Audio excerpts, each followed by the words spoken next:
داد ہے، ایک طرف حضرت عبد الرحمن بن عوف کو کہا جا رہا گرفتار کر لو اس مسجد نبی میں، ایک طرف پیسے تقسیم ہو رہے ہیں، یہ وہ خلافت ہے جو بڑھ رہی ہے، جبر اور استبداد کی بنیاد رکھی جا رہی، اور یہی وہ ملک عزوز اور ظالم بادشاہ جس کا خود حضور نے اعلان کیا کہ 30 سال کے بعد ظالم بادشاہ رسول اللہ کو چٹوانا چاہتے ہو؟ رفع جین اور آمین کی حدیثوں کو مانتے ہیں، حضور فرماتے ہیں میرے بعد خلافت 30 سال ہے، ثم یکون ملک عزوز، تم کون ہو جو میرے معاویہ رضی اللہ عنہ کی وکالت کرتے ہو؟ وہ خود ظالم بادشاہ، یزید کو چھوڑو اس کی اپنی سلطنت ظالمانہ تھی، وہ غاصب ہے، امیر المومنین کا تخت زبردستی چھینا، وہ امیر المومنین نہیں ہے، غاصب۔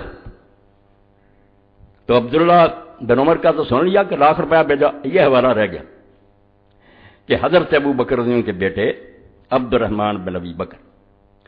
عبد الرحمن بن ابی بکر کی رضی اللہ تعالیٰ اس لحاظ سے سارے صحابہ میں سے ممتاز ہیں کہ ایک فضیلت ان کو ایسی ملی جو کسی کو نہیں، کہ 4 یہ ہیں اوپر نیچے جو صحابی ہیں اور کسی کی یہ فضیلت نہیں۔ دادا صحابی ہے عثمان ابو قحافہ،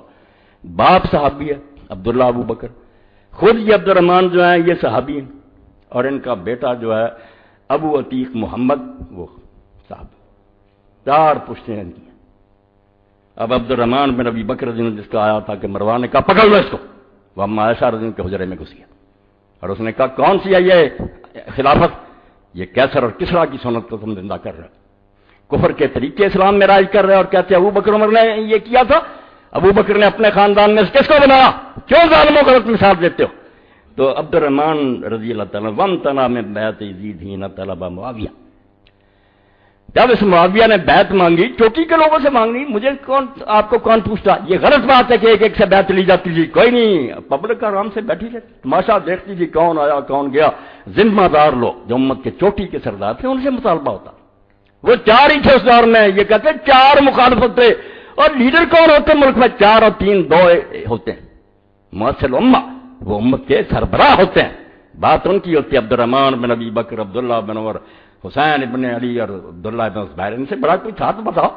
ہاں؟ اور پچھلے مرتبہ میں نے عمر بن حزم کا بھی ہوتا، کس طرح وہ گیا شام اور پسینہ آتا تھا معاویہ کا، کیا کر رہا امت کے ساتھ تو؟ خدا کو جواب نہیں دینا، سردی میں پسینہ پوچھتا رہا، حدیث بیان کی۔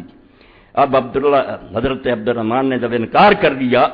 وبعث علی معاویہ 100 رجل، یہ اسلامی حکومت ہے، لاکھ روپیہ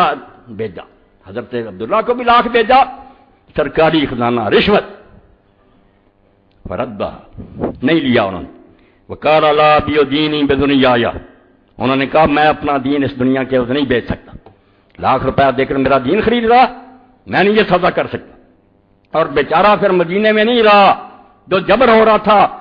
مروان نے مسجد نبی میں کہا پکڑ لو، اما عائشہ کے حجرے میں نہ داخل ہو، کیا ضرورت تھا، مدینہ چھوڑ کر بھاگ گیا، مکہ چلا گیا، وخرج الى مکہ ومات فجاء فی نومه بمکان اسم حبشی علی 10 امیال میں مکہ، کوئی کتاب جو صحابہ کرام پر اٹھا کر دیکھو، بیچارہ جان بچانے کے لیے مکہ بھاگا، سختی ہو رہی تھی، اور مکہ میں بھی نہیں رہا، 10 میل دور پھر پہاڑ میں حبشی کے مقام پر سویا گیا، اور سویا ہوا مر گیا،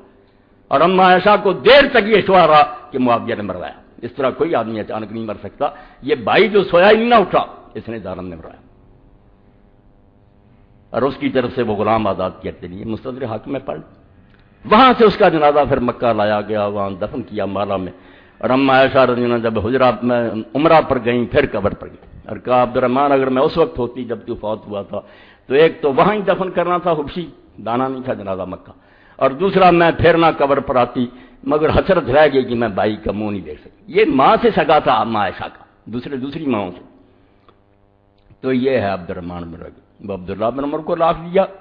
انہوں نے کہا میرا دین تو پھر بہت سستا ہو گیا ہے، فتح الباری سے پڑھا، اور یہ عبد الرحمن بن ربیع، یہ اسلامی حکومت بن رہی ہے، جس سے حضرت ابوبکر جان چھڑاتے تھے، دوسرے چھڑاتے تھے کہ نہ بھائی قیامت کو حساب دینا، اب یہ ریوڑیاں بن گئی کہ بیٹوں میں بانٹو، اور جو پیسے سے مانتا وہ پیسے سے اس کو مناؤ، جو ڈنڈے سے مانتا ڈنڈے سے مناؤ۔ یہ ابوالکلام آزاد رحمۃ اللہ علیہ کی 5ویں 6ٹھی اور 7ویں جلد بھی ہاتھ آ